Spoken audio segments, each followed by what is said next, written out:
So when should you hire your first employee? My name is Desmond Soon, and this is Josh Spurrell, Canada's leading business consultant, top leading CPA and CFO, and combined together we have over 50 years of business experience. Now we've been helping business owners like yourself to beat the odds. Now if you're landing on this video, you're most likely looking for answers on how to grow and scale your business. Josh is the author of the book, 100 Myths of Entrepreneurs versus the Chainsaw. And Josh put this book together because over the 10 plus years of consulting business owners, what he found was there was a common pattern of myths, things that we thought incorrectly of, and that was actually hurting us, causing us to be in the 96% of business owners that failed. His mission is to help business owners beat those odds and get into the 4% and above. So pay attention all the way to this video. We're gonna be talking about when you should hire your first employee. Josh, I think so many business owners out there, we focus on the big businesses, but there are thousands and thousands of solopreneurs and work from home moms and work from home dads and internet marketers, consultants. When should they hire a first employee at all? And why should they hire the first employee? As soon as possible. Okay. As soon as possible. There's some caveats to that, yes. right? In fact, your title of the book here just said that you should do everything yourself. It's one of the biggest myths, right? Yeah. We hear almost all of these phrases that we know, a penny saved is a penny earned, right? It's still a penny. Don't talk to strangers, right? Yeah. Strangers have everything we have, right?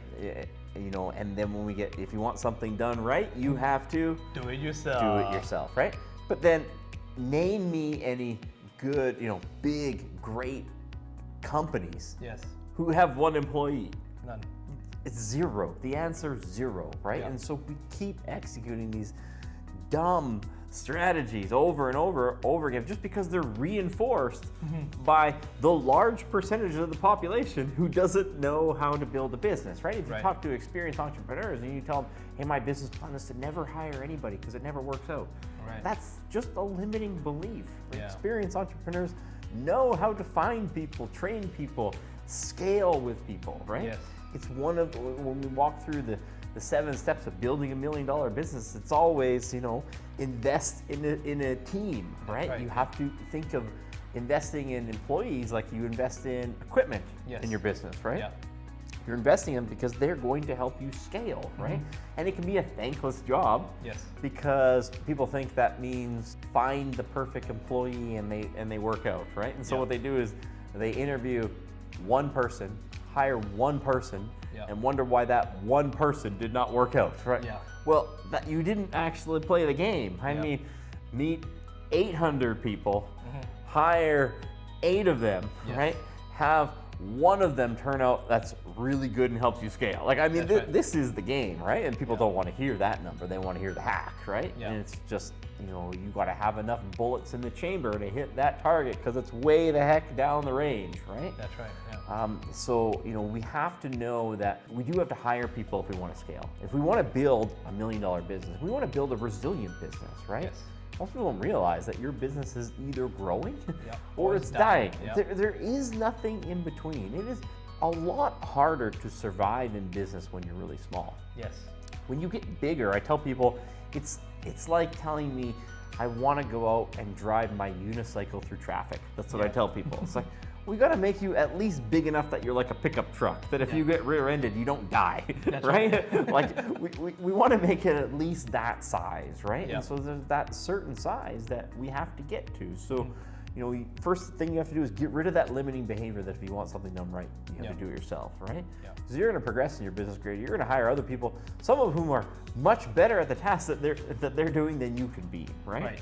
Is it possible to make $1 million, as a solopreneur? Absolutely, right, Josh? We've seen it time and time again. But is that business sellable?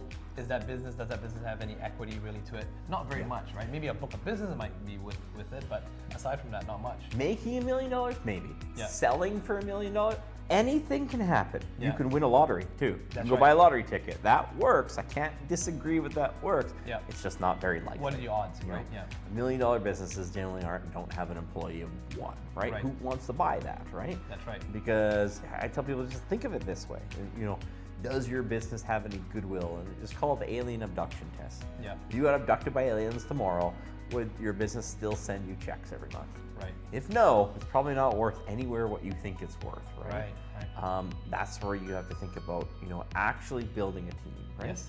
So let's look at when are you actually ready, when should you hire that first employee? If I can get you over that hump so you realize that you're not really going to attribute anything substantial without an employee, and you're actually not minimizing your risks like you think you are by not hiring an employee. You're just magnifying your risks, right? It's so small that you're always one bad break, from bankruptcy. You lose one key customer, right? You get injured once, you get sick at the wrong time, the market takes a big dip, right? Market takes a big dip and you have 10 employees, you lay half of them off, you still have a 5-employee business, right? The market takes a big dip and you have, you're a team of 1, all of a sudden you don't even have 40 hours a week for yourself. That's right. Right? It's just, it's not a sustainable model, right? So we get over that hump, when are we ready, okay? First part, we got to book out what we're doing first, right? Do we have enough work? That's what we tell people, being an entrepreneur is usually about 60 hours a week at minimum. Minimum is 6 days a week, 10 hours a day, right? Can you do it less? Yes, but you can also win at the lottery too. So that's right. Playing the odds, this is what it's usually going to be. Be prepared to put in that kind of hours. And there's stats on this. This isn't just my anecdotal experience. Harvard Business Review goes and follows around CEOs and figures out how many hours a week they work. Like the math on this is pretty solid, right? So so let's say you have 40 hours a week of actually being a technician in your business. So you got 20 hours a week where you're working on your business. You're doing the marketing, you're doing the sales, you're doing the administration. Okay. You got 40 hours a week of actual technical work coming in, right? Okay, step 1. And then step 2, do I have at least 30 days of money saved up that I can pay this person? Right. Okay. Because a lot of times, most businesses, net 30 type terms, right? So if I have those 2 things happening, most of the time, you're in a position where you can actually hire someone, right? Correct. So you're looking for those 2 things, right? Do you need a perfect business model? Not really, right?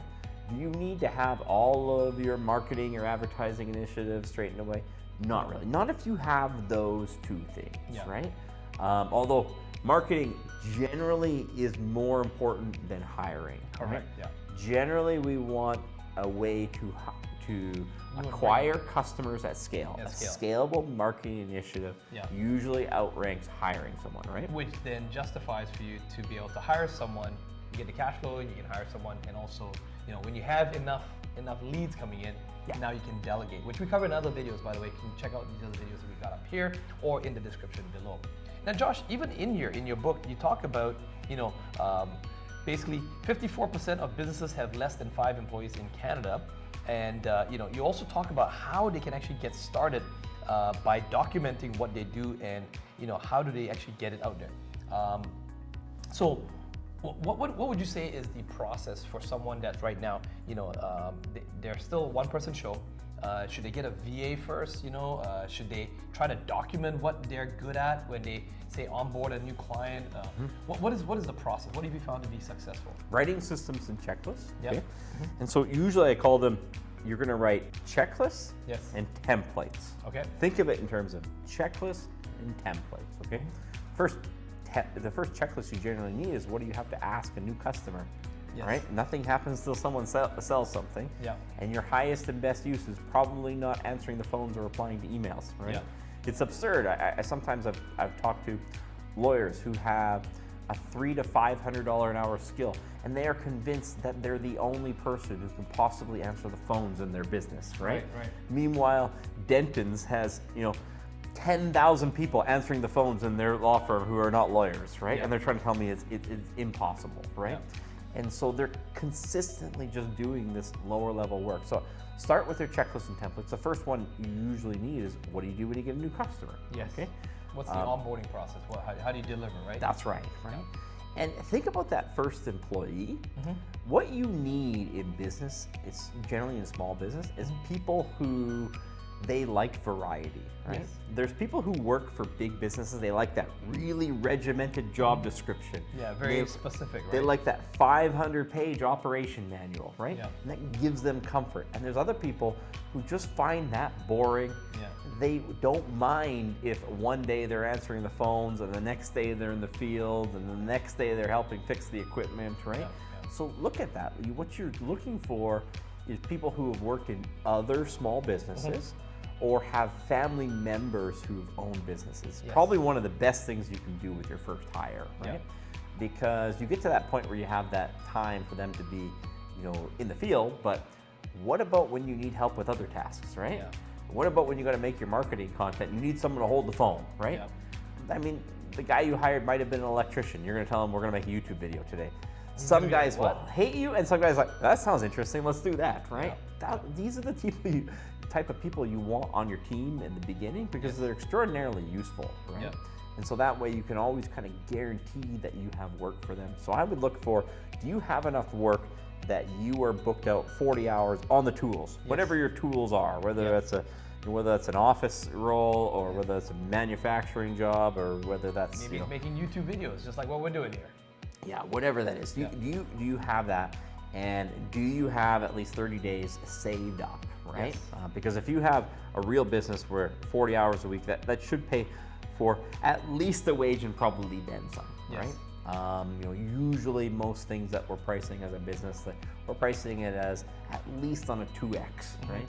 You got a cleaning business, you might be able to hire a cleaner for $15 an hour, but you got to be charging at least $30 an hour, right? Yeah. So the minute you have at least 40 hours at $30 an hour, okay, now we can afford to generally hire someone, right?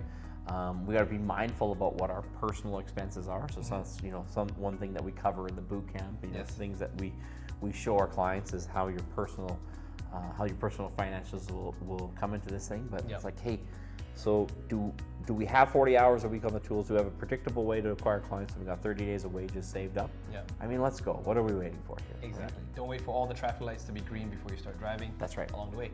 Now, if you enjoyed this video and you would like us to expand on these topics, do comment in the comments below. We do answer the questions personally ourselves, as well as also check out some of the videos in this series. Now, Josh also does put on a boot camp in which we invite entrepreneurs to physically come in and meet with other entrepreneurs, exchange knowledges, plus we give out unbelievable amounts of knowledge. Most people think that those boot camps, these meetings, are to upsell something, but it's actually not. Josh over-delivers. He loses money on those events because he wants you to beat the odds because he knows that clients will stay with him longer and be more successful. If you'd like to get no more information on that, there is a link in the bottom below. It says boot camp. Click that, find out when's our next event. You can come and join us in person and meet with other entrepreneurs as well too who are going through these myths and succeeding. Hopefully to see you at one of these events, and we'll see you in the next video.